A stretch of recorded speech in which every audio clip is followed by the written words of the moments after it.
A war veteran bought the land everyone else was afraid to touch. The last man who owned it simply disappeared.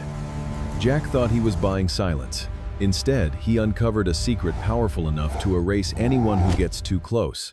And now, he's no longer the only one watching that mountain. The rain in Flathead County did not fall so much as it hammered a relentless gray curtain that turned the world into a smudge of charcoal and slate. Inside the courthouse annex, the air was a suffocating soup of damp wool, stale tobacco, and the acidic tang of overheated coffee that had been sitting in the pot since dawn. High on the wall, a circular clock with a yellowed face ticked with the heavy mechanical rhythm of a heartbeat, each second echoing against the linoleum floors. Jack Callahan sat in the back row, his frame seemingly too large for the cramped wooden chair. He wore a canvas coat that had seen better decades, the fabric stained with oil and mountain dust. He didn't look like a man looking for a home. He looked like a man looking for a place to disappear. His hands calloused and mapped with thin white scars rested motionless on his knees. He kept his eyes fixed on the peeling green paint of the podium, ignoring the sidelong glances from the local ranchers who occupied the front rows. To the people of Flathead, Jack was a ghost who had walked out of the mountains. They knew him as the veteran who lived out of his truck, the man who spoke only when necessary, and whose eyes held the 1,000-yard stare of someone who had seen the world break and didn't expect it to mend. They watched him with a mixture of pity and a deeper, more primal unease. In a small town, a man who wants nothing from his neighbors is often more suspicious than a man who wants everything. The auctioneer, a man named Silas Hardin, with a voice like gravel grinding in a tin bucket, cleared his throat.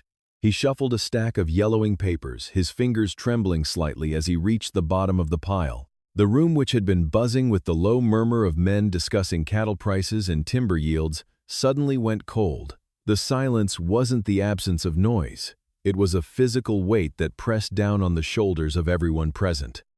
Next up is Parcel 7B, Hardin announced, his voice lacking its usual rhythmic cadence. The old Miller place. 50 acres of timberland, including the homestead and the North Creek access. Starting bid is set at $500 for the back taxes. Hardin didn't look at the crowd. He looked at the paper in front of him, as if it were a death warrant. No one moved. Old Man Miller had been a fixture of the county until 3 years ago, when he simply ceased to exist. His cattle had been found starving in the pens, his front door wide open, a half-eaten meal still sitting on the table, cold and covered in mold. No tracks led away from the house. No body was ever found. Since then, the land had sat fallow, the woods encroaching on the porch like a slow-moving tide. The ranchers in the front row exchanged looks. They were men who dealt in the harsh realities of nature, wolves, blizzards, and drought, but they avoided Parcel 7B as if the soil itself were poisoned. Rumors of lights in the trees, and a silence so profound it made your ears bleed, had turned the Miller place into a local ghost story. $500, Hardin repeated, his voice cracking. Do I hear 500? Jack Callahan didn't hesitate. He didn't look around to see the shock on the faces of the locals. He simply raised his right hand, the movement slow and deliberate. 500, Jack said. His voice was low, a deep baritone that seemed to vibrate in the floorboards. The auctioneer paused, his gavel hovering in midair. He looked at Jack, his eyes searching the veteran's face for a sign of a joke or perhaps a sign of madness. He found neither. Jack's expression was as unreadable as a granite cliff. Hardin opened his mouth to speak, perhaps to offer a warning or a word of caution that wasn't in the official transcript, but the cold weight of the room seemed to choke the words back down. Going once at 500, Hardin whispered. The silence stretched. It was as if the room were holding its breath, waiting for a savior or a catastrophe. To the ranchers, Jack wasn't just buying land. He was volunteering for a haunting. They saw the scars on his hands and the hardness in his jaw, and they thought he was a man who had already lost everything, making him the perfect prey for whatever resided in the shadows of the Miller place. Going twice. Hardin's hand tightened around the handle of the gavel. He looked at the back of the room toward the exit, as if hoping someone would burst in and stop the proceedings. No one did. The only sound was the rain drumming on the tin roof and the rhythmic ticking of the clock. Sold to Mr. Callahan for $500, Hardin barked. The gavel fell. The crack of wood hitting wood was as loud as a gunshot in the cramped space. Jack didn't flinch. He stood up, his boots heavy on the floor, and walked toward the clerk's desk to finalize the paperwork. As he moved through the aisle, the men in the chairs pulled their knees back, clearing a path as if he carried a contagious fever. Jack signed the documents with a steady hand. He handed over 5 crisp $100 bills, money he had saved from a lifetime of service and a decade of drifting. The clerk, a woman with gray hair tied in a tight bun, wouldn't meet his eyes. She pushed the deed across the counter with the tip of a pen, refusing to touch the paper now that his name was on it. As Jack turned to leave, his heavy coat swirling around his legs, a hand reached out and caught his sleeve. It was Abernathy, the owner of the local general store, a man who knew the history of every rock and rill in the county. His face was a map of deep wrinkles, and his eyes were clouded with cataracts, but his grip was surprisingly strong. "Son," Abernathy whispered, leaning in so close Jack could smell the peppermint and old tobacco on his breath. "Arthur Miller didn't just leave that place. He vanished into the air. That land, it's got a memory. It don't like being owned." Jack looked down at the old man's hand, then up into his clouded eyes. He didn't pull away, but he didn't soften his gaze either. "The land doesn't have to like me," Jack replied, his voice devoid of emotion. "It just has to let me sleep." Abernathy shook his head, his lips thinning into a grim line. "You won't find sleep out there, Callahan. You'll find why the rest of us stay in the light." Jack didn't respond. He turned and pushed through the heavy double doors of the courthouse, stepping out into the cold Montana rain. The water immediately soaked into his hair and ran down the back of his neck, but he didn't seem to notice. He climbed into his battered black truck, the engine groaning to life with a puff of blue smoke. As he pulled away from the curb, he looked in the rearview mirror. The townspeople were gathered at the window of the courthouse, their silhouettes dark against the interior light. They watched him go like sailors watching a man drift out to sea in a leaky boat. Jack shifted the truck into gear and pointed the hood toward the jagged peaks of the Cabinet Mountains, where the shadows were deepest and where his new life, or his end, awaited him in the heart of Parcel 7B. The black truck groaned as it climbed the final crumbling incline of the logging road, its tires spitting gravel into the yawning gulch below. Jack Callahan gripped the steering wheel so tightly his knuckles turned the color of bleached bone. Beside him, Ghost sat perfectly still, his yellow eyes fixed on the impenetrable wall of green ahead. The road didn't just end. It died, choked out by a thicket of vine, maple, and stunted hemlock that seemed to have reclaimed the earth with a predatory hunger. Jack killed the engine. The silence that rushed in was heavy, pressurized by the weight of the Cabinet Mountains, looming overhead like sleeping titans. He stepped out of the truck, the hinges screaming in the stillness. The air here was different, colder, thinner tasting of wet stone and ancient rot. He reached into the back and grabbed his pack, the familiar weight of his gear, offering a sliver of comfort. Ghost leapt from the cab, his paws hitting the damp earth without a sound. The dog didn't wander. He didn't sniff for squirrels. He stood at Jack's heel, his ears swiveling toward the dense brush, a low, rhythmic huff escaping his chest.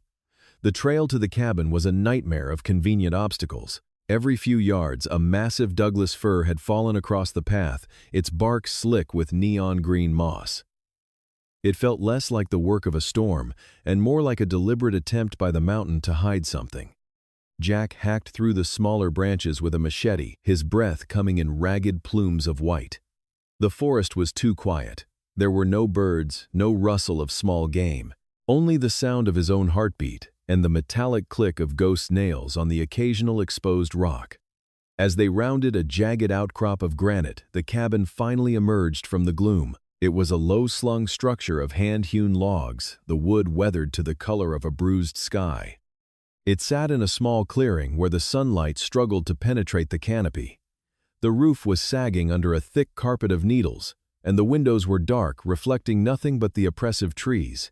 It looked less like a home, and more like a tomb that had been unearthed by the shifting earth. Jack paused at the edge of the clearing. His skin prickled with the phantom itch of a sniper's crosshairs.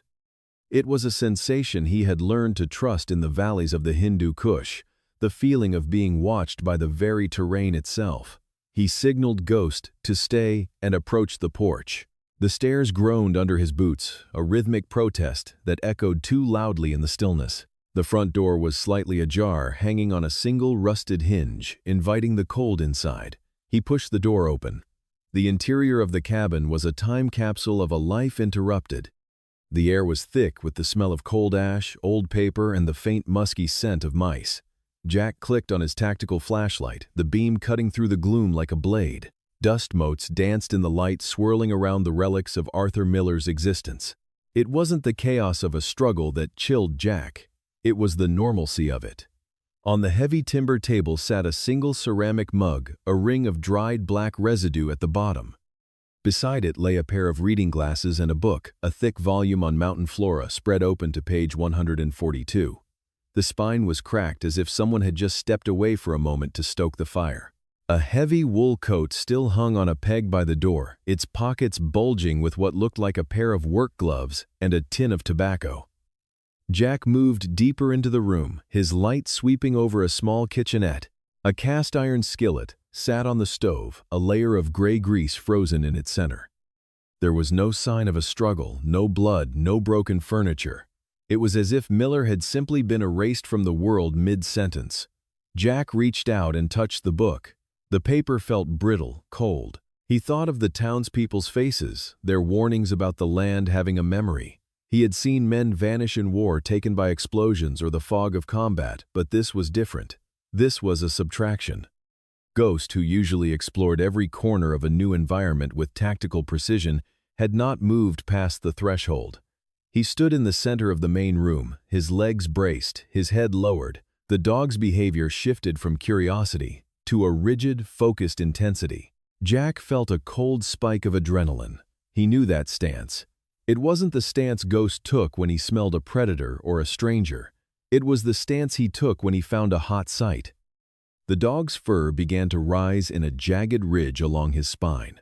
A low ancestral growl vibrated in his throat, a sound so deep it felt more like a physical tremor than a noise. Ghost wasn't looking at the dark corners or the open door. His eyes were locked onto the massive stone fireplace that dominated the far wall.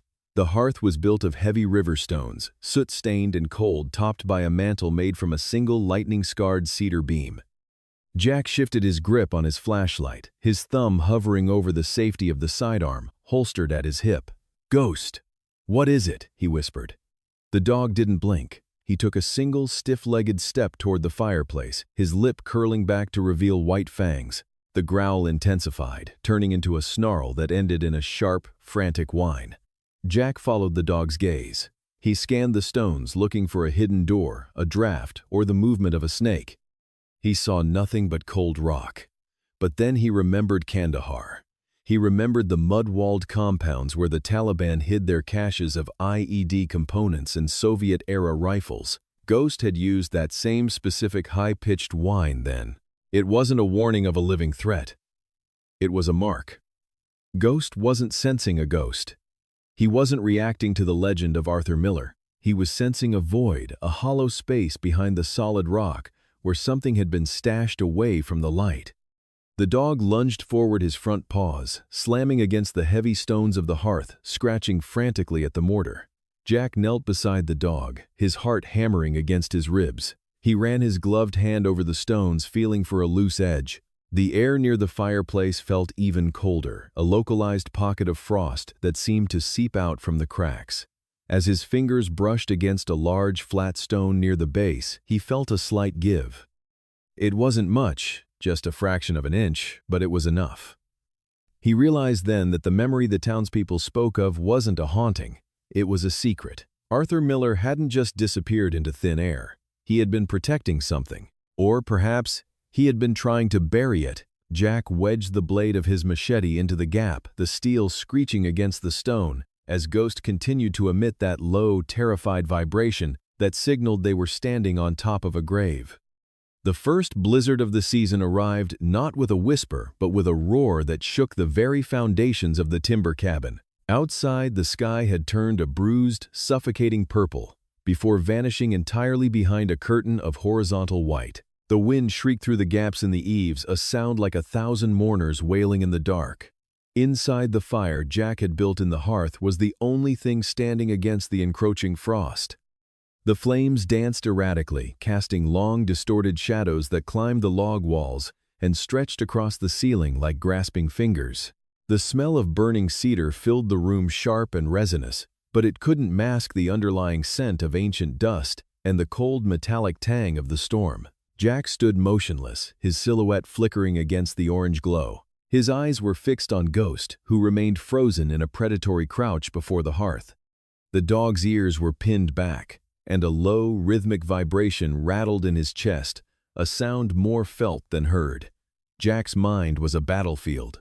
One half of him, the rational veteran who dealt in maps and ballistics, told him he was chasing ghosts in an old man's basement. The other half, the survivor who had learned to trust a dog's nose over a general's orders, knew that the stone before him was lying. The hearth was the heart of the home, but this heart was hollow. He reached out his calloused fingers, tracing the rough, soot-stained edges of the slate floor. The stones were cold unnaturally so, given the fire burning just inches away. It was as if the masonry were sucking the heat out of the room rather than radiating it. He remembered the way Arthur Miller used to sit here, staring into the embers for hours, never speaking his hand, always resting on the same section of the mantel. The town called him a hermit, a man lost to his own mind. But as Jack felt the slight, almost imperceptible vibration of the floor beneath Ghost's paws, he realized Miller wasn't lost. He was a sentry. Jack turned away from the fire and moved toward the corner of the room where his gear was piled. He bypassed the rifle and the tactical vest, his hands searching until they closed around the cold, heavy iron of a 30-inch crowbar. The weight of the tool was grounding. He returned to the hearth, the iron clinking softly against the stone. Ghost backed away just enough to give him room, but the dog's eyes never left the spot. The blizzard outside slammed a wall of snow against the cabin, the timber groaning under the pressure, but Jack didn't flinch. He knelt the protest of his scarred knees, ignored and jammed the tip of the crowbar into the hairline fracture he had identified earlier. The first pull yielded nothing but a screech of metal on rock that set his teeth on edge. He braced his boots against the heavy timber of the mantel and shifted his weight, using every ounce of leverage his frame could provide. He could feel the resistance, the heavy, stubborn grip of decades-old mortar, and the sheer mass of the slate. His breath came in ragged plumes of white, the air in the cabin growing colder by the second as the storm outside intensified. With a guttural grunt, he threw his entire weight into a final desperate heave. A sharp tectonic crack echoed through the room, momentarily drowning out the howl of the wind. The slab of slate groaned and then shifted, tilting upward like the lid of a sarcophagus. A puff of stale, dry air escaped from the cavity beneath, smelling of oil, old paper, and something chemical that made Jack's nose wrinkle. He dropped the crowbar and used his gloved hands to heave the stone the rest of the way over. It hit the wooden floor with a dull thud that vibrated through his boots. Beneath the stone lay a hidden chamber, a man-made void lined with treated plywood to keep out the damp. Nestled inside was a military-grade ammo box, its olive-drab paint chipped and rusted at the hinges, but the seal looked intact. Beside it lay a stack of leather-bound journals, their covers cracked with age, wrapped in heavy-duty plastic. Jack's heart hammered a frantic rhythm against his ribs. This wasn't the cache of a madman. This was the archive of a whistleblower. He reached in and lifted the ammo box. It was heavier than he expected. He set it on the floor and flicked the rusted latches. They snapped open with a violent metallic protest. As the lid creaked back, Jack found himself staring not at gold or weapons, but at rows of small glass vials secured in foam inserts. Each vial was filled with liquid or soil, meticulously labeled with dates and GPS coordinates. He picked one up the firelight, catching the murky, yellowish tint of the water inside. The label read, Blackwood Creek, Sector 4. Heavy metal saturation, 400% above legal limit. His hands trembled as he reached for the journals. He unwrapped the plastic and opened the top book to a random page.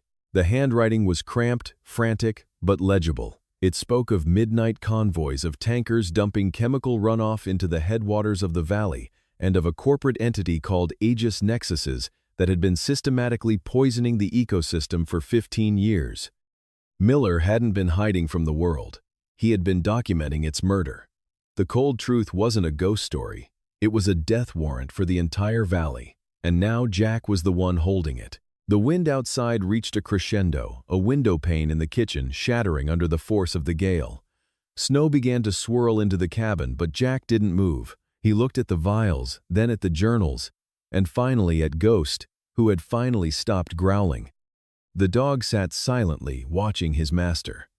The storm had trapped them here, but the real danger wasn't the cold or the snow. It was the fact that the people who had buried these secrets were likely still out there, and they would do anything to ensure the stone stayed turned down. Jack closed the ammo box with a resolute click. The hunt was no longer about a missing man. It was about a war that had been raging in silence while the world slept. A grieving veteran and his loyal wolf dog find themselves trapped in a frozen tomb when the local law arrives with a smile that doesn't reach his eyes, revealing that the true predator in the valley isn't the blizzard, but the man sworn to protect it. The howling of the wind had become a constant, abrasive roar that vibrated through the very marrow of Jack's bones. Inside the cabin, the air was thick with the scent of ancient dust, wood smoke, and the metallic tang of the secrets he had just unearthed. The glass vials filled with their murky, poisoned evidence sat on the floor like tiny, transparent coffins. Jack felt the weight of Arthur Miller's legacy pressing down on him, a burden far heavier than the snow piling against the cedar walls. He was no longer just a man seeking solitude. He was a witness to a crime that spanned decades. Suddenly, a sound cut through the gale, a rhythmic, violent thudding that was entirely too rhythmic to be a falling branch. It was the sound of a fist against solid oak. Ghost was on his feet in an instant, his hackles rising like a row of jagged glass along his spine. A low, guttural rumble started in the dog's chest, a sound so deep it felt more like a physical vibration than a noise. Jack's heart hammered against his ribs. He moved with a speed born of years in the field, sweeping the journals and the ammo box under the heavy floorboards and kicking a moth-eaten rug over the seam. The knocking came again, louder, this time demanding and impatient. Jack grabbed his coat, pulling it on to hide the sweat-dampened fabric of his shirt, and moved toward the door. He didn't reach for the handle immediately. He looked through the small frosted pane of the side window. Outside, the world was a chaotic blur of white, but parked just past the porch was a vehicle with high-intensity LED bars cutting through the gloom. A sheriff's cruiser. The blue and red lights weren't flashing, but the gold star on the door was unmistakable even through the shifting curtains of snow. Jack threw the heavy iron bolt and pulled the door open. The blizzard screamed into the room, bringing with it a flurry of ice crystals that stung his skin. Standing on the porch was Sheriff Riggs.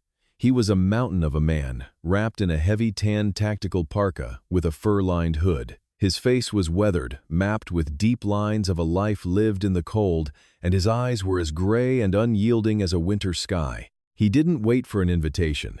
He stepped inside, bringing the scent of cold exhaust and wet wool with him. Riggs stood in the center of the room, his gloved hands resting casually on his utility belt near the grip of his sidearm. He took a slow, deliberate look around the cabin, his eyes lingering on the fireplace, the scattered maps on the table, and finally on Ghost. The dog hadn't moved. He stood between Jack and the sheriff, his head lowered, his lips pulled back just enough to reveal the ivory flash of his canines. The growl was constant, now a warning that needed no translation. Riggs chuckled, though the sound held no warmth. He noted that Jack had a fine animal there, but suggested that a beast like that might be a bit high-strung for a man looking for peace and quiet. Jack didn't bite. He stood his ground, his hands buried in his pockets to hide the slight tremor of adrenaline. He asked the sheriff what brought him out in the middle of a once-in-a-decade storm. The lawman smiled, a thin, rehearsed expression that didn't reach his eyes. He claimed it was a simple welfare check, saying the folks down in town were worried about the new neighbor being cut off by the drifts. The conversation was a dance of shadows. Riggs moved toward the table, his fingers grazing the edge of the maps Jack had been studying. He spoke about the history of the land, about how some things were better left buried under the snow. He mentioned Arthur Miller, his voice dropping an octave, turning the name into a cautionary tale. He described Miller as a man who lost his way. A man who went looking for things that didn't want to be found. Every word was a needle prickling at Jack's skin, letting him know that his presence in the cabin was being watched, measured, and judged. Jack felt the air in the room grow thin. The sheriff wasn't looking for a missing person. He was checking to see if the secret had stayed in the ground. Riggs's gaze shifted to the floor, right where the rug covered the loose boards. For a heartbeat, Jack thought the man would reach down and rip the secret into the light. The tension was a physical weight, a wire pulled so tight it was vibrating on the edge of snapping. Ghost sensed it too. The dog's growl shifted into a sharp, singular bark that echoed like a gunshot in the confined space. Riggs blinked his focus, shifting back to Jack. He straightened his posture, his hand moving away from the table. He told Jack to stay warm and to stay put, warning him that the roads were treacherous and that it would be a shame if someone got lost in the whiteout. It wasn't advice. It was a command. He turned and walked back to the door, the wind howling in anticipation as he opened it. He paused on the threshold, his silhouette framed by the raging storm, and told Jack that history had a way of repeating itself for those who didn't know when to quit. When the door finally slammed shut and the bolt was thrown, Jack collapsed against the wood, his breath coming in ragged gasps. He watched through the window as the cruiser's taillights vanished into the white void. The silence that followed was heavier than before. He waited, his ears straining for any sound other than the wind before he moved. He needed to clear his head. He needed to know if he was truly alone. He grabbed his heavy coat and a flashlight, gesturing for Ghost to stay. He stepped out into the night, the cold hitting him like a physical blow. He made his way toward his truck, parked under a lean-to a few dozen yards from the cabin. The snow was already knee-deep, making every step a struggle. When he reached the vehicle, he swept the snow off the hood, his mind racing. He needed to get the vials to the city, to someone he could trust. He climbed into the driver's seat and turned the key. The engine turned over, a familiar, reassuring rumble, but as he shifted into gear, the truck lurched and sagged to the left. Jack frowned, killing the engine. He climbed out and knelt in the snow, his flashlight beam cutting through the dark. The front driver's side tire was completely flat. He moved the light closer, his stomach dropping. This wasn't a leak caused by the cold or a stray nail. The sidewall had been sliced clean, a jagged, deliberate puncture that could only have been made by a heavy knife. The cut was fresh, the edges of the rubber still sharp. He looked back toward the road where the sheriff had just been. The realization hit him with the force of an avalanche. Riggs hadn't come to check on him. He had come to cage him. The welfare check was a perimeter sweep. The sheriff was the watchdog, the gatekeeper for the monsters who had poisoned the valley and murdered Arthur Miller. Jack wasn't just a witness anymore. He was a prisoner on his own land, trapped in a white hell with a predator who wore a badge. He stood up the wind, whipping his hair across his face, and looked out into the darkness. Somewhere out there, beyond the curtain of snow, they were waiting for the cold to do their work for them. He looked back at the cabin, the small light in the window, a fragile ember in the vast freezing dark. He wasn't going to wait for the thaw. He turned and headed back to the cabin, his jaw set, his mind already turning from survival to warfare. The hunt had changed. He wasn't the one being hunted anymore. He was the one who knew the truth, and in this valley, the truth was the most dangerous weapon of all. The morning arrived not with a sunrise, but with a slow, agonizing bleed of gray light that turned the world into a monochromatic wasteland. The storm had finally exhausted itself, leaving behind a silence so absolute it felt heavy, pressing against Jack's eardrums like the weight of deep water. The cabin was half buried, the snow drifting up against the northern wall until it reached the windowsills, turning the interior into a dim, cedar-scented tomb. Jack stood by the heavy oak door, his hand resting on the handle of his rifle, his eyes fixed on the white expanse through a small gap in the curtains. His breath hitched in the freezing air, blooming in small, rhythmic clouds that vanished as quickly as they appeared. Every muscle in his body ached from the tension of the night. He hadn't slept his mind, replaying the image of the sliced tire and the sheriff's cold, dismissive eyes. The valley was no longer his sanctuary. It was a cage of ice, and the hunters were no longer hiding in the shadows. He looked at the vials sitting on the heavy kitchen table, the emerald liquid glowing faintly in the weak morning light. They were the reason for the blood on the snow. They were the reason Arthur Miller was dead. A low, rhythmic thrumming began to vibrate through the floorboards, a sound so deep it was felt in the marrow of his bones before it was heard.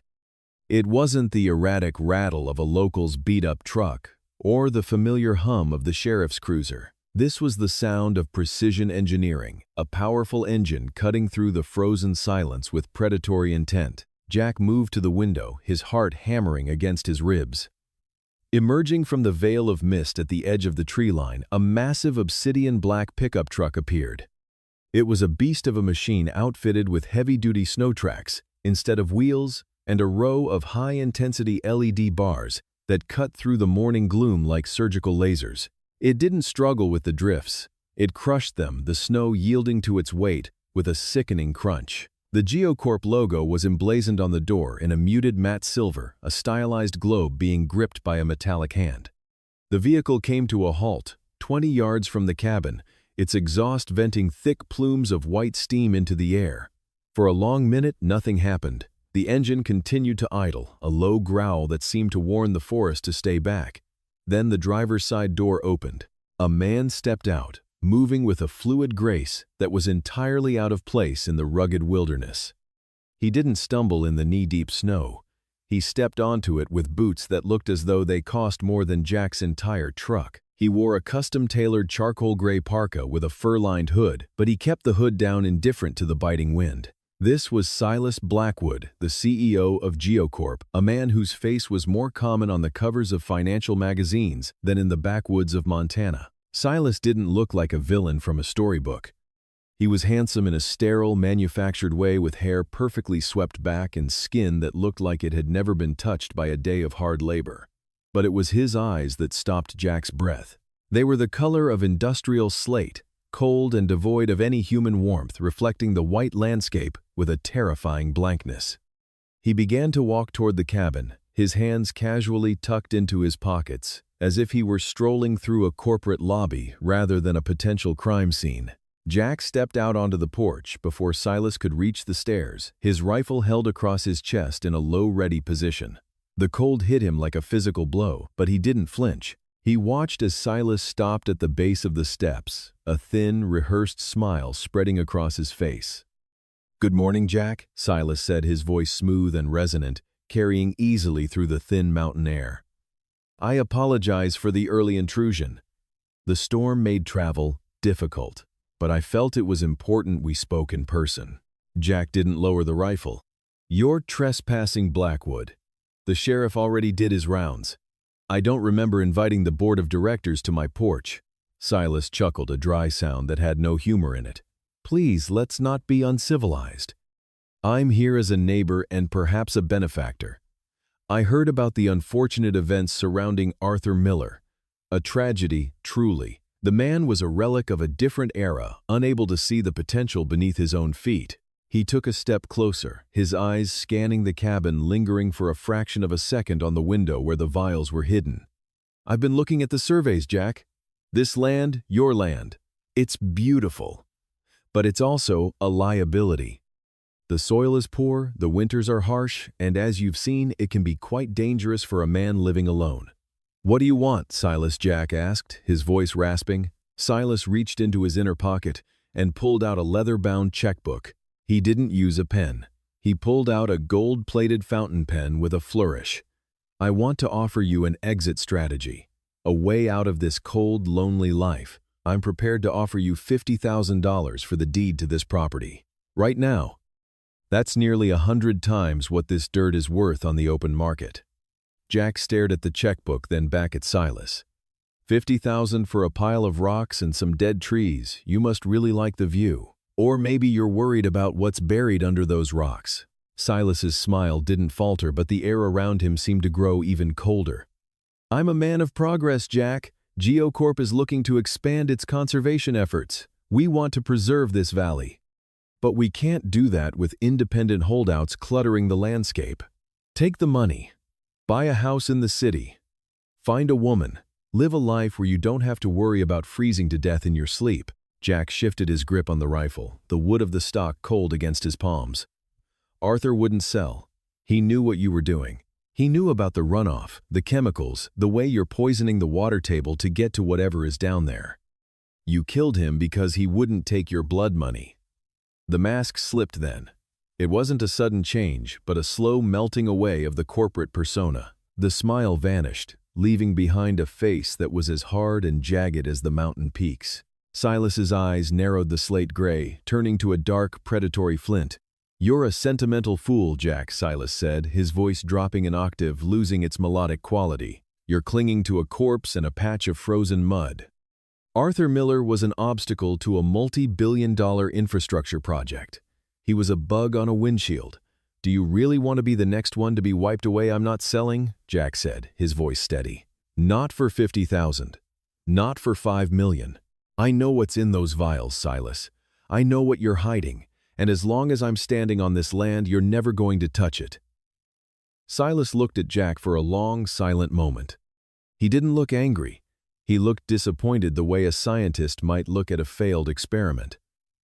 He slowly tucked the checkbook back into his coat.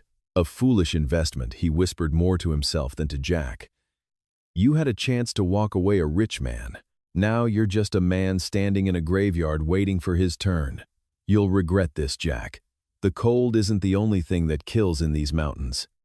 Silas turned on his heel and walked back to the truck, his movements sharp and deliberate. He climbed into the obsidian beast, the door closing with a heavy pressurized thud. The engine roared to life, a deafening sound that sent a flock of crows screaming from the nearby pines. The truck spun its tracks, throwing a spray of ice and dirt into the air as it roared back toward the main road, leaving Jack alone in the widening silence.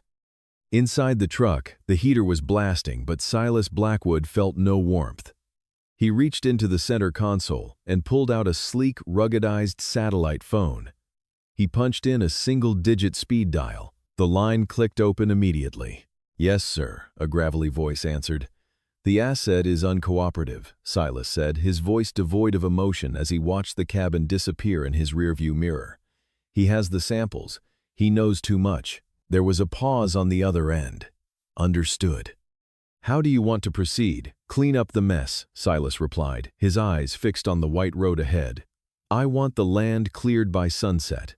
No witnesses, no evidence. Do whatever is necessary." He ended the call and tossed the phone onto the passenger seat. Behind him, the cabin was a tiny dark speck against the blinding white of the mountain, a fragile spark that was about to be extinguished. The predator had offered a deal, and now that it had been refused, the hunt was no longer a game of shadows. It was a war of extermination. The sun had long since surrendered to the jagged horizon, leaving behind a sky the color of a bruised plum before plunging the mountain into a suffocating, absolute blackness. Inside the cabin, the air had grown heavy and stale, smelling of burnt kerosene and the metallic tang of Jack's old service rifle. A single lantern sat on the heavy oak table, its flame dancing fitfully as it fought against the encroaching shadows. The light it cast was weak and amber, stretching Jack's shadow across the log walls, until he looked like a giant, looming over his own small world. Outside, the wind that had been howling for hours suddenly died down to a whisper, then to nothing at all. This silence was not peaceful. It was a vacuum, a hollow space waiting to be filled by something violent. Jack sat in the corner, away from the direct line of the windows, his back against the solid timber. His breathing was slow and rhythmic, a habit born from years of waiting in foxholes and damp jungles. Beside him, Ghost, the massive white shepherd, was a statue of coiled muscle. The dog's ears were flicking toward the front door, his nostrils flared, catching scents that a human nose could never hope to register. Jack watched the dog more than he watched the room. Ghost was his early warning system, a living radar that had kept him alive in places far worse than this frozen wasteland. He reached out a hand, resting his palm on Ghost's flank. He could feel the low, subterranean vibration of a growl starting deep in the dog's chest, a sound so faint it was more of a feeling than a noise. Jack stood up, his joints popping like dry twigs. He moved with a practiced fluidity, avoiding the floorboards he knew would creak. He approached the window on the western wall, the one facing the thickest part of the pine forest. He didn't look directly out. Instead, he used a small shard of a broken mirror he had angled on the sill earlier. For several minutes, there was nothing but the monochromatic stillness of the snow-laden trees. Then, it happened. A tiny needle-thin prick of light flashed from a cluster of ancient pines about 200 yards out. It was a momentary glint, a stray reflection of the rising moon hitting polished glass. To an untrained eye, it might have been a star or a trick of the light, but Jack knew better. It was the objective lens of a high-powered optic. A sniper was ranging the cabin waiting for a silhouette to pass in front of the lantern. Jack didn't panic. He reached over and turned the wick of the lantern down, plunging the room into a murky, blue-tinted darkness. The only light now came from the dying embers in the hearth and the pale glow of the moon reflecting off the snow outside. He retreated further into the kitchen area, putting a thick interior wall between himself and the sniper's line of sight. He knew Silas Blackwood wouldn't wait long. The offer of money had been the velvet glove. Now the iron fist was tightening. Silas didn't just want the land anymore. He wanted the evidence Jack had recovered from the melt zone, the toxic secrets buried in those soil samples. The minutes stretched into an hour. The silence outside deepened, becoming so profound that Jack could hear the rhythmic ticking of his own heartbeat. Then a new sound emerged, a faint rhythmic scraping. It was the sound of metal on metal coming from the front door. Someone was at the lock.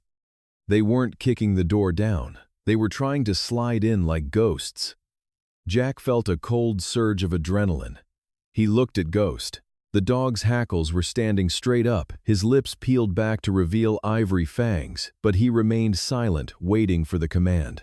The lock clicked. It was a soft, mechanical sound that felt like a gunshot in the quiet room. The door handle began to turn agonizingly slow.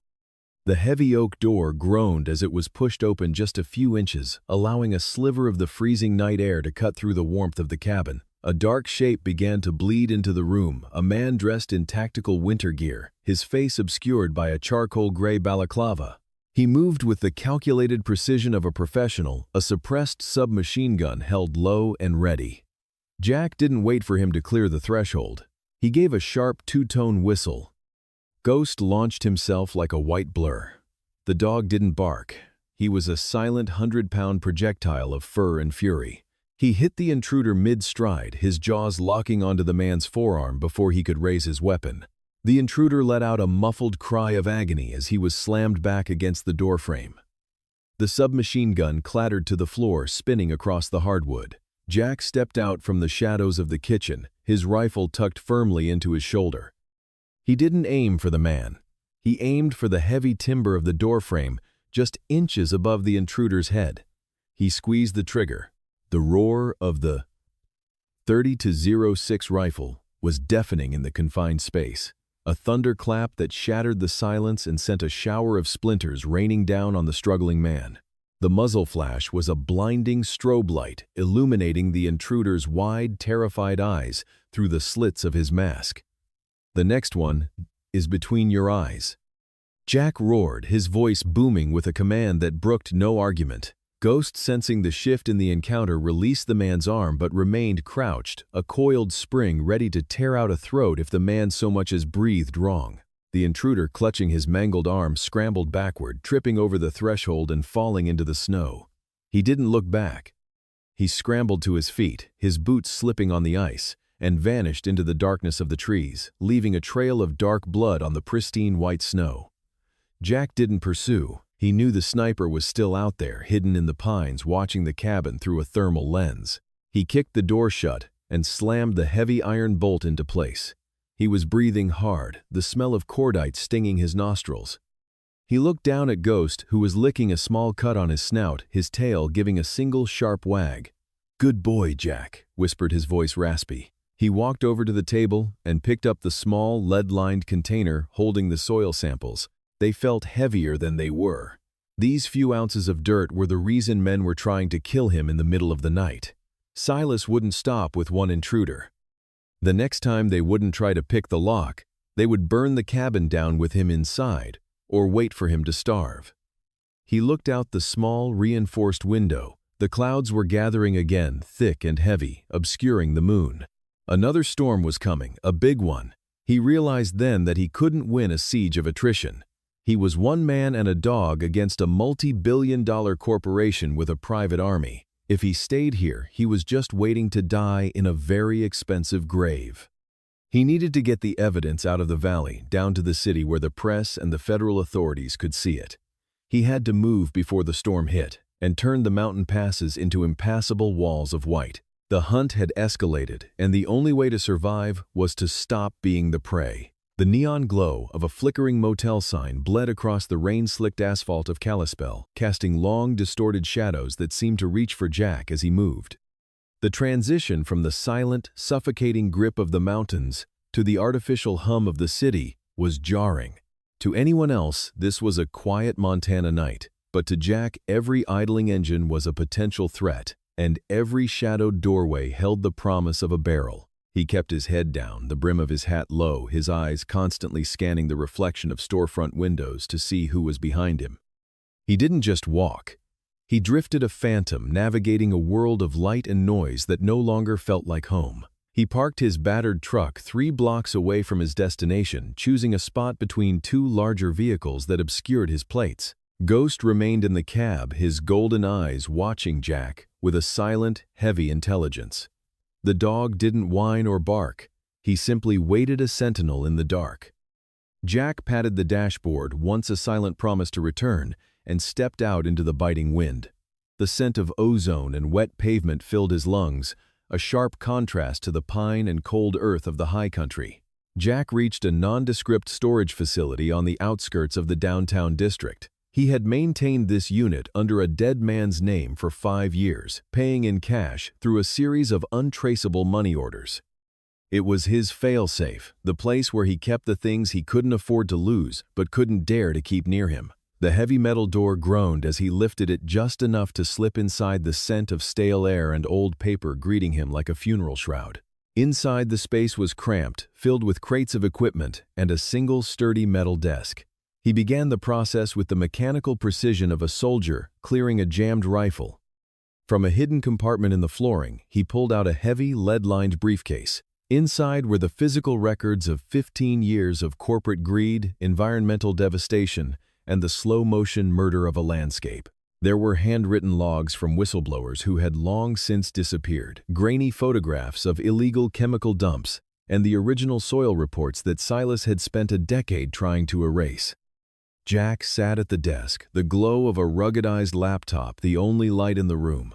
One by one, he fed the pages into a high-speed scanner. The rhythmic whir of the machine was the only sound in the small unit, a heartbeat for the truth he was finally setting free. As the images appeared on the screen, Jack felt the weight of them pressing against his chest. He saw the faces of men he had known, men who had trusted him, now reduced to digital pixels. This wasn't just evidence. It was a ledger of the dead.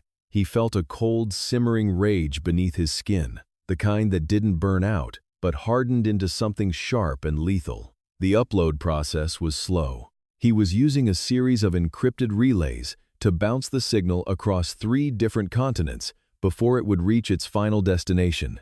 Every percentage point on the progress bar felt like an hour.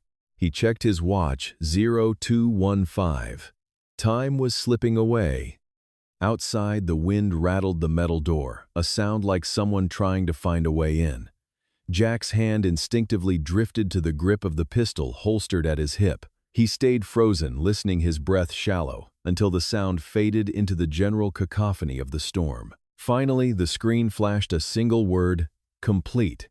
The 15 years of Silas's sins were now a ghost in the machine waiting to be summoned. Jack didn't celebrate. He carefully wiped the laptop's hard drive, physically destroyed the encryption key, and packed the original documents back into their lead-lined container. He wouldn't leave them here. If he went down, he wanted the physical proof to go down with him or be found by someone who knew how to use it. He stepped back out into the rain, the cold water soaking through his jacket, but he didn't feel it. He moved toward a narrow, trash-strewn alleyway behind a closed diner. This was the most dangerous part of the night. He pulled a burner phone from his pocket, his fingers slightly numb as he dialed a number he had memorized years ago. It rang twice before a gravelly, alert voice answered on the other end. "Yeah," the voice said, short and devoid of emotion. "It's me," Jack said, his voice a low rasp against the sound of the rain. "Mark, I've sent the package. It's in the vault. You have the key." There was a long pause on the other end. Mark Jensen, a man who had seen the same horrors Jack had in the mountains of Afghanistan, didn't ask how he was. He didn't ask if Jack was safe. He knew the stakes. "I see it. It's a lot of weight, Jack. More than we talked about. It's everything, Jack replied, leaning his back against the brick wall, his eyes fixed on the entrance of the alley. Silas is moving. They came for me tonight. They'll come again, and they won't be as polite next time. I'm going back in to finish it, but I need a safety net. Give me the parameters, Mark said, his tone shifting into the professional cadence of a mission briefing. The 0600 contingency, Jack stated, his voice hardening. If I don't call you by 6 o'clock tomorrow morning, you open that vault. You send it to the FBI, the EPA, and every major news outlet from here to D.C. You raise hell, Mark. You burn the whole thing down. Don't wait for me. If I haven't called, I'm not coming back. Jack, if I do that, there's no coming back for you either, Mark warned. They'll hunt you to the ends of the earth to stop that leak once it hits the wire. They're already hunting me, Jack said, a grim smile touching his lips that didn't reach his eyes. At least this way, they'll be doing it while the world is watching. 0600 Mark. Not a minute later. Copy that.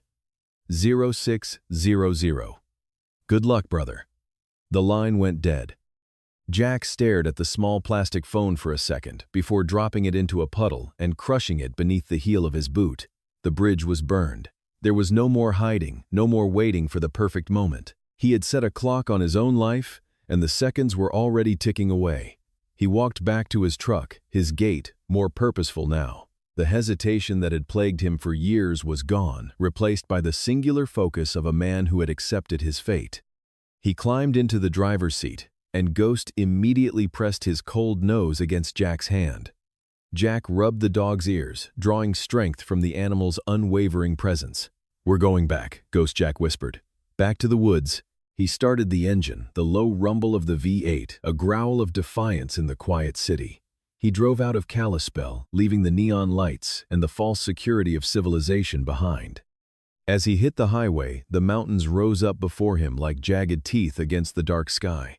A fresh layer of snow was already dusting the peaks, promising a brutal morning. Jack pushed the accelerator down the truck, surging forward into the darkness. He wasn't the prey anymore. He was a man with a deadline and a mountain full of secrets, and he was heading straight into the heart of the storm. The battlefield was waiting, and by 0600, the world would either know the truth or he would be part of the mountain forever. An aging warrior and his loyal hound are trapped within a wooden tomb as their past catches up in the form of fire and lead. Surrounded by a private army, Jack realizes that his survival is no longer the mission, but the secret he carries is a spark that will either light the world or die in the ashes of the Montana wilderness. As the flames lick, the rafters a sudden thunder from the heavens reveals that even in the dead of winter, the eyes of the law are finally watching. The second blizzard of the night arrived not with a whisper, but with a predatory shriek. It hammered against the logs of the cabin, a wall of white chaos that reduced the world to a 10-foot radius of visibility. Inside, the air was stagnant, heavy with the metallic scent of gun oil and the sharp, biting odor of kerosene.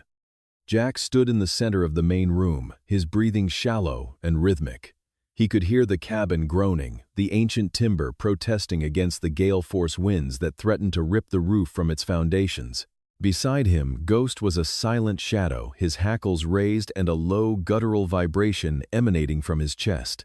The dog knew what Jack felt in his bones. The woods were no longer empty. The first sign of the assault wasn't a gunshot, but a heavy thud against the eastern wall, followed by the unmistakable liquid splash of fuel. Blackwood had given up on a clean recovery. The mercenaries outside were no longer interested in the data or the man.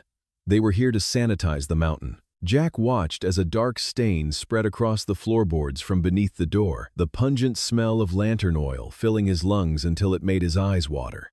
They were going to burn him out. They were going to turn his sanctuary into a funeral pyre. Outside, the silhouette of a man moved past the frosted window, a ghost in the swirling snow. Jack didn't hesitate. He raised his rifle and fired a single shot, the roar of the weapon deafening in the cramped space. The window shattered glass, spraying like diamonds across the floor, but the figure was already gone, melting back into the white abyss. Then came the heat. A soft whoosh echoed from the porch, and suddenly the darkness was replaced by a flickering, violent orange. The oil had been ignited. The flames raced up the seasoned wood with terrifying speed, the dry logs catching like tinder. The temperature in the cabin spiked instantly. Smoke, thick and oily, began to coil around the rafters, descending in a suffocating curtain. Jack dropped to one knee, pulling a damp rag over his mouth and nose. He looked at Ghost, whose amber eyes reflected the growing inferno. The dog didn't whimper. He simply looked to Jack for the next command. They were being boxed in the fire, consuming the only exits. The mercenaries were waiting for them to break, perched like vultures in the tree line, their scopes trained on the doors. A sudden crash from the rear of the cabin signaled a breach. A mercenary, clad in white tactical winter gear and a gas mask, shattered the small kitchen window and vaulted inside. He moved with the practiced efficiency of a professional killer, his suppressed submachine gun sweeping the room. But he hadn't accounted for the beast in the shadows. Ghost launched himself with a ferocity that was primal, a streak of white fur colliding with the intruder before the man could level his weapon. The mercenary let out a muffled scream as Ghost's jaws locked onto his forearm, the weight of the dog slamming him back against the burning wall. Jack didn't waste the opening. He moved through the thickening smoke, his boots thumping on the hot floorboards. He reached the struggling mercenary just as the man drew a combat knife. With a swift, brutal movement, Jack disarmed the intruder and delivered a crushing blow to the man's throat. The mercenary collapsed, gasping for air that was rapidly being replaced by fire. Jack grabbed the man's radio, a desperate plan forming in his mind. He could hear the chatter on the other end, Blackwood's voice cold and detached, ordering his men to tighten the perimeter and shoot anything that moved. The ceiling began to sag, glowing embers falling like orange snow. The heat was becoming unbearable, the hair on Jack's arms singeing. He knew they couldn't stay a second longer. The cabin was a chimney, now drawing the air out and replacing it with lethal carbon monoxide. He grabbed his pack, the hard drive tucked deep inside, and whistled for Ghost.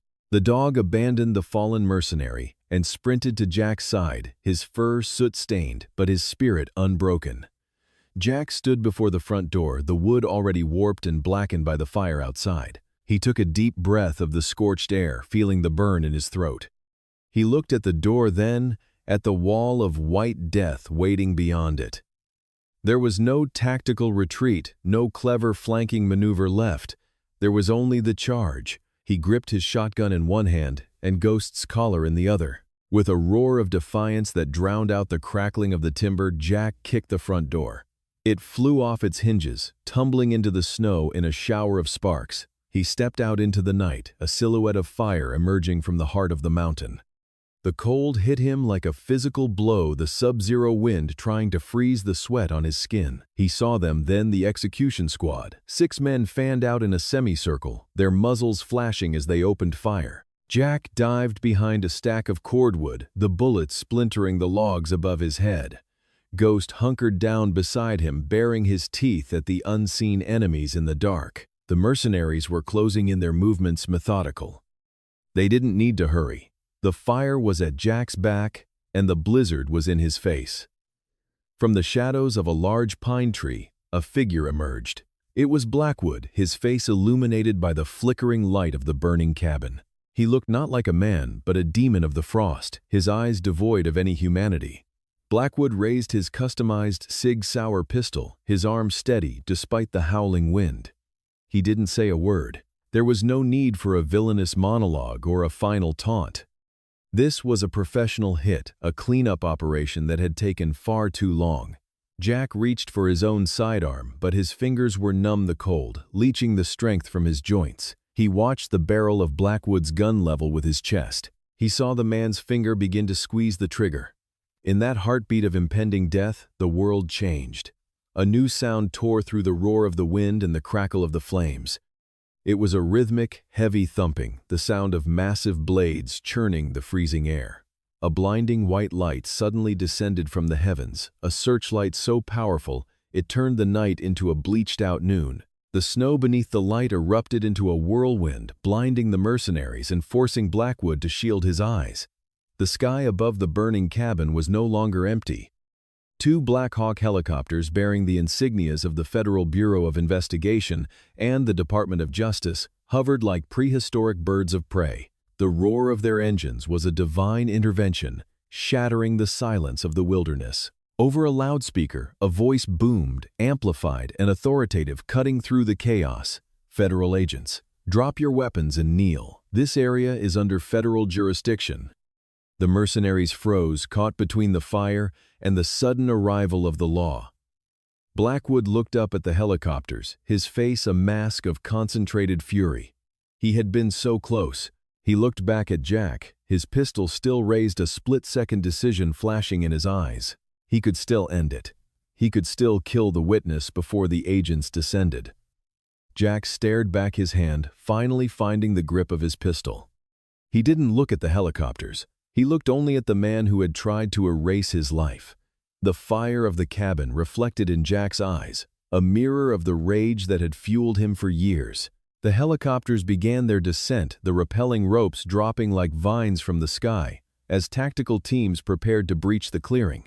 The siege was over, but the war for the truth had only just reached its crescendo. The iron grip of winter finally began to loosen its hold on the mountain.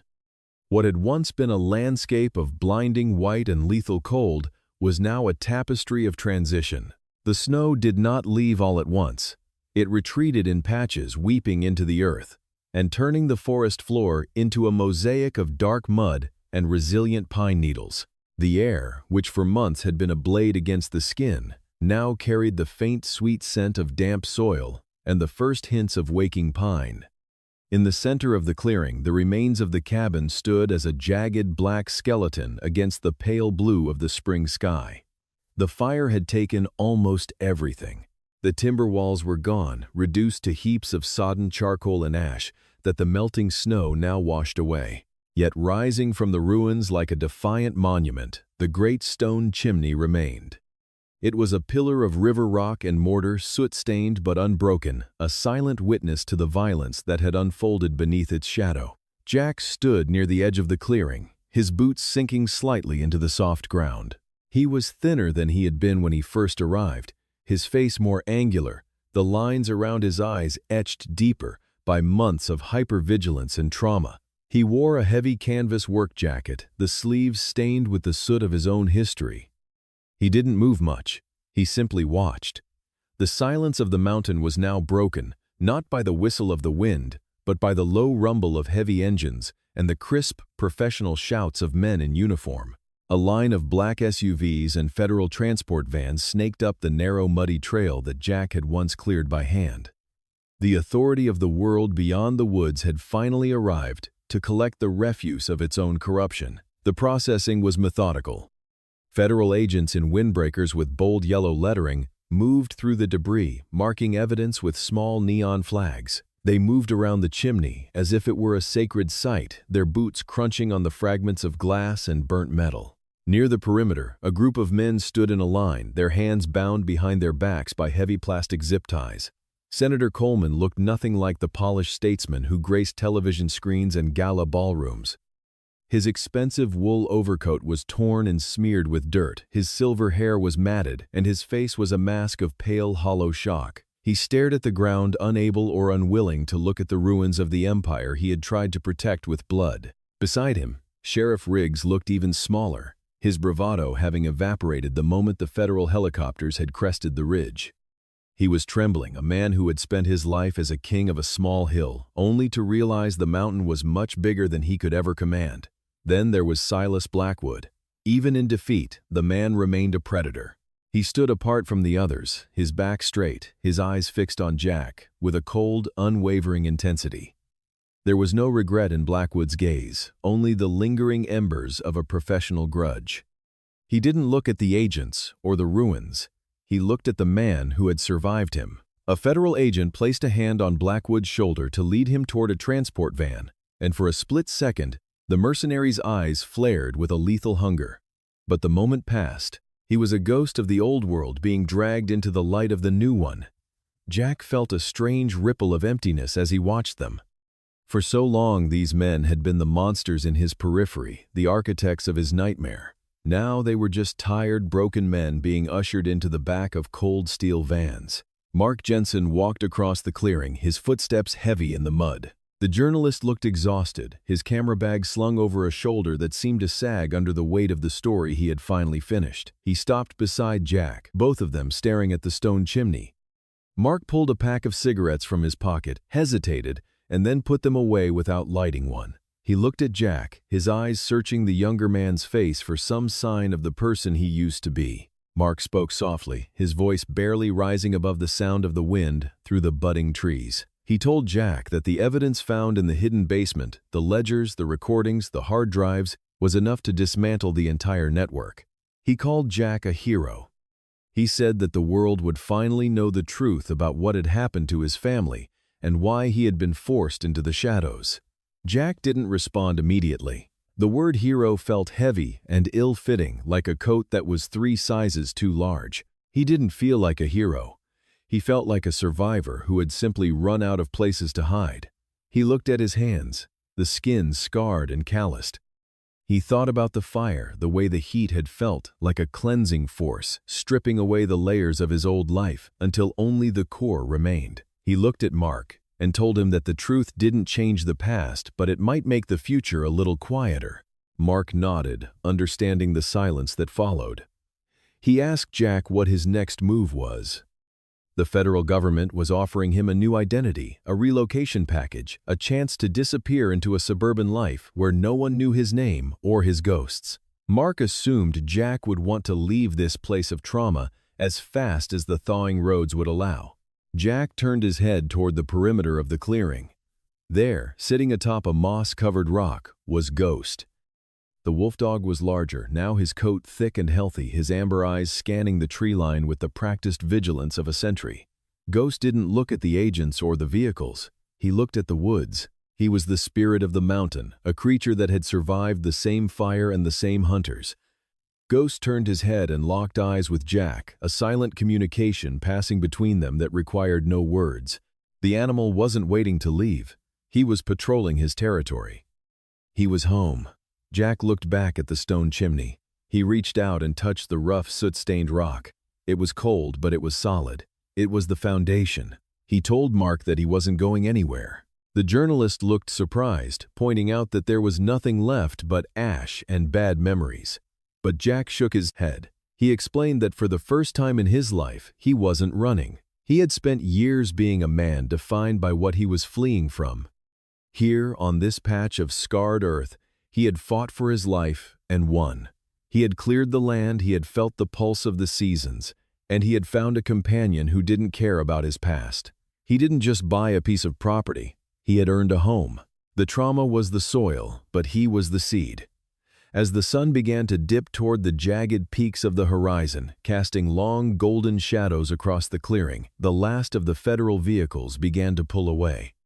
The sirens faded into the distance, leaving the mountain to its natural rhythm. Mark Jensen gave Jack a final lingering look of respect before climbing into his own truck and disappearing down the trail. The silence returned, but it was different now. It wasn't the heavy, suffocating silence of a tomb. It was the quiet of a beginning. Jack walked toward the center of the ruins, his feet finding the sturdy stone hearth that had survived the inferno. He looked out at the valley below the green of the new season, creeping up the slopes like a slow-moving tide. He knelt down and picked up a handful of the dark, wet earth. It was rich and fertile, fed by the very ashes of the house he had lost. He let the soil sift through his fingers. He would rebuild. He would move the stones with his own hands. He would cut the timber from the trees that had watched him fight, and he would raise a new roof under the same stars. He was no longer a ghost haunting the woods. He was a man standing guard over his future. Ghost leaped down from the rock and trotted over, leaning his heavy shoulder against Jack's leg. Jack rested a hand on the dog's head, feeling the warmth and the steady heartbeat of a living thing. The mountain was vast, and the shadows were long, but Jack was no longer afraid of the dark.